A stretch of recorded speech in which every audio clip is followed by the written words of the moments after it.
समस्त गुरुजन मानक मोर प्रणाम जनाऊँची। मु आज प्रतियोगितार कुनी प्रबचक अभिनय करने जाऊँगी। मोर नाम निर्मल नारायण दास। मु ब्रजसुंदर नोडाल उच्च प्राथमिक विद्यालय पढ़ुवा चतुर्थ श्रेणी छात्र अटे। आज श्रीकृष्ण विषय किसी कहना जाऊँगी। जन्माष्टमी जन्माष्टमी हिंदू मानकर एक प्रिय उत्सव। भाद्रव मास कृष्ण पक्ष अष्टमी तिथि यह पर्व अनुष्ठित होता है। प्रबल प्रतापी कंस को निधन करने दिन भगवान श्रीकृष्ण मर्त्यपुर अवतार ग्रहण करते। वैष्णव मानकर यह अति प्रिय पर्व। भारतर विभिन्न प्रांत में पर्व महासमारोह पालन कर वयस्व एवं लिंग निर्विशेष समस्त धर्म विश्वासी हिंदू पर्व पालन करते। जितेबाला संसार में धर्मर ग्लानि और अधर्मर अभ्युदय हुए से भगवान शरीर धारण करती।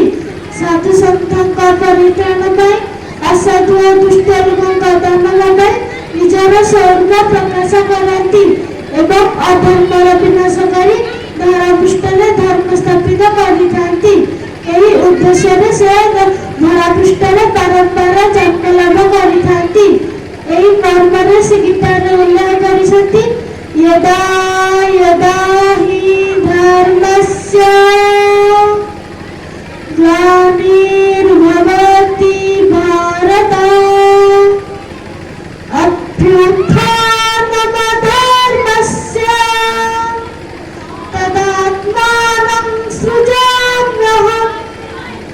परित्राणाय साधूनां विनाशाय च दुष्कृतं धर्म संस्थापनार्थाय सम्भवामि युगे युगे।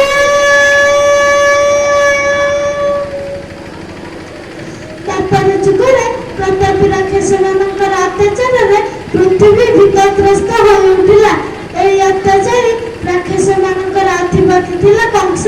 कंसर अत्याचार समग्र संसार अतिष्ठ हो उठिला। पृथ्वी और कंसर अत्याचार सही न पारि एक धेनु रूप धारण कर ब्रह्मा निकट में पहुंची कंस को दुख जनाइले। ब्रह्मा अन्य देवता कंसर विनाश पर स्थिर करने क्षीर समुद्र कूल को जाई हे अतिशय परम पुरुष विष्णु को आराधना कले।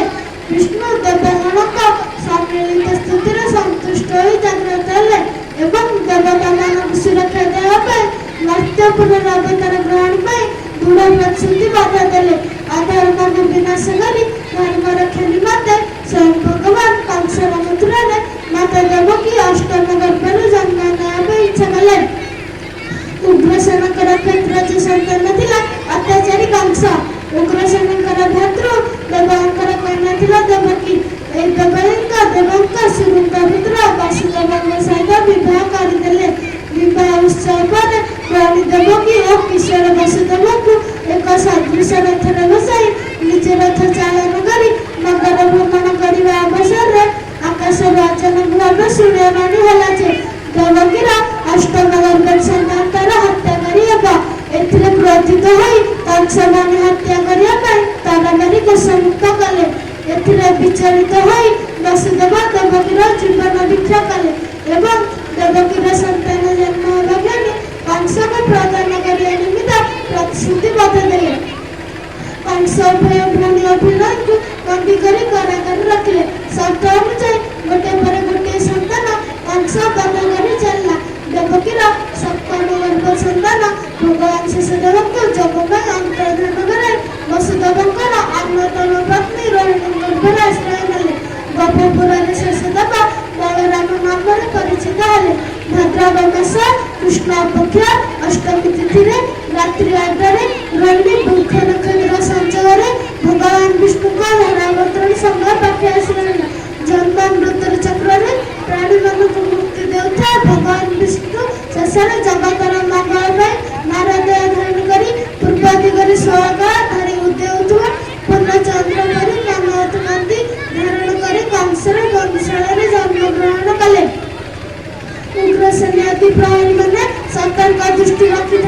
ବନ୍ଦିଶାଳା ଉପରେ ହଠାତ୍ ବନ୍ଦିଶାଳା ଉଦ୍ଭାସିତ ହୋଇଥିଲା ଦିବ୍ୟାଲୋକ ରଶ୍ମିରେ। ଆପଣା ଛାଇ ବନ୍ଧନ ଖୋଲିଗଲା। ମାତା ଦେବକୀ ଓ ପିତା ବସୁଦେବଙ୍କ ଶ୍ରୀଅଙ୍ଗରୁ ଜାଗୃତ ପ୍ରହରୀମାନେ ନିଦ୍ରା ଦେବୀଙ୍କ ମାୟାରେ ନିଦ୍ରା କଲେ। ଉଗ୍ରସେନଙ୍କୁ ମୁଖ୍ୟ ସାକ୍ଷୀ ରଖି କଂସର ସପ୍ତ ବନ୍ଦିଶାଳାର ନୂଆ କବାଟ ଆପେ ଆପେ ଖୋଲିଗଲା। ଦୈବ ନିର୍ଦ୍ଦେଶ କ୍ରମେ ବସୁଦେବଙ୍କ ବଂଶରେ ଜଗନ୍ନାଥ ଶ୍ରୀକୃଷ୍ଣଙ୍କୁ ମସ୍ତକରେ ବହନ କରି ଗୋପ ଗମନ କଲେ। ବର୍ଷଣ ମୁଖରେ ରାତ୍ରିରେ ଯମୁନା ଦୁଇ କୂଳ ଲଙ୍ଘି ପ୍ରବାହିତ ହେଉଥାଏ। ବସୁଦେବ ନିଜର ଆତ୍ମା ପ୍ରତ୍ୟେକ ଭଙ୍ଗୁଡିକ କରି ଯମୁନା ଜଳରେ ପ୍ରବେଶ କଲେ। ଅର୍ଥାତ୍ ଯମୁନା ଜଳ ତାଙ୍କୁ ସ୍ଥଳ ସଦୃଶ ପ୍ରତ୍ୟମାନ ହେଲା। ନାଗଦେବ ଅନନ୍ତ ଛତ୍ର ପ୍ରାୟପରି ବିସ୍ତାର କଲେ ଭଗବାନ ଶ୍ରୀକୃଷ୍ଣଙ୍କ ଉପରେ। ବସୁଦେବ ଯମୁନା ପାର ହୋଇ ଗୋପରେ ପହଞ୍ଚିଲେ। ସେ ମାତା ଯଶୋଦା କୋଳେଇ ଛାଡ଼ି ବିଜୁଳି କାନ୍ଦାଣିରେ ମଥୁରା ବଂଶରେ ପ୍ରତ୍ୟାଗମନ କଲେ। ଗୋପରେ ନନ୍ଦରାଜ ଘରେ ପୁତ୍ର ଜନ୍ମର ସମ୍ବାଦ ନଗରରେ ପ୍ରଚାରିତ ପାଠଣି ଗୋପବାସୀମାନେ ଉତ୍ସବ କରି ଆନନ୍ଦ ଉଲ୍ଲାସରେ ମାତିଗଲେ। ଶ୍ରୀକୃଷ୍ଣ ମାତା ଯଶୋଦାଙ୍କ କୋଳରେ ଶଶୀ ଗୟା ପରି ପଡ଼ିବାକୁ ଲାଗିଲେ। ପୂତନା ବଧ, କାଳିୟ ଦଳନ, ଗୋବର୍ଦ୍ଧନ ଧାରଣ ଆଦି ଅନେକ ଅଲୌକିକ ଘଟଣା ଘଟିଥିଲା ମଧ୍ୟ ଯଶୋଦାଙ୍କ ଠାରୁ ସେ ଭଗବାନ ନଥିଲେ। ସେ ତାଙ୍କ ପ୍ରିୟ ପୁତ୍ର କଳାମାଣିକ ଅନ୍ଧର ଲଢ଼ି ଅଲ୍ଲଳ କରିନଥିଲେ। ଭବିଷ୍ୟତରେ ଦୁଷ୍ଟ ରାକ୍ଷସମାନେ କଂସ ଓ ତାର ସହଯୋଗୀ ପ୍ରଳୟାସୁର, ବକାସୁର, ଚାଣୁର, ତୃଣାବର୍ଗ, ଅଘାସୁର, ଅରିଷ୍ଟାସୁର, ଦିତିଜ, କେଶୀ ଏବଂ ଧେନୁକ ଆଦି ରାକ୍ଷସମାନଙ୍କୁ ବିନାଶ କରିବା ପାଇଁ ଗୋପାଳ ଲୀଳା କରି ଚାଲିଲେ ଆତ୍ମସେନଙ୍କୁ ନେଇ। ଜନ୍ମାଷ୍ଟମୀ ଦିନ ନିଜର ମନୋବାଞ୍ଛିତ ଫଳ ଲାଭ ପାଇଁ ଉପାସକ ଏହି ଉତ୍ସବ ପ୍ରକରଣ କରିଥାନ୍ତି। ବିଷ୍ଣୁ ମନ୍ଦିର ମାନଙ୍କର ଏହି ଉତ୍ସବ ମହାପର୍ବରେ ପାଳନ କରାଯାଇଥାଏ। ଧାର୍ମିକ ଅନୁଷ୍ଠାନ ଗୁଡ଼ିକରେ ମଧ୍ୟ ଉତ୍ସବ ପାଳନ କରାଯାଇଥାଏ। ଏହି ଅବସରରେ ବିଭିନ୍ନ ଅନୁଷ୍ଠାନ ଗୁଡ଼ିକ ମଧ୍ୟ ଶ୍ରୀକୃଷ୍ଣ କଥାମୃତ ତଥା ଭାଗବତ ପାଠ ଏବଂ ଶିଶୁମାନଙ୍କ ମଧ୍ୟରେ କୃଷ୍ଣ ପ୍ରଚୁରିତ ଆଦି କାର୍ଯ୍ୟକ୍ରମ ଅନୁଷ୍ଠିତ ହୋଇଥାଏ। ବ୍ରତାରୀମାନେ ସାରାହୀନ ନିର୍ଜଳ ଉପାସରେ ଏହି ଉତ୍ସବ ପାଳନ କରିଥାନ୍ତି। ଶେଷରେ ଶ୍ରୀକୃଷ୍ଣ ଜନ୍ମଦାସିଣୀ ତାଙ୍କର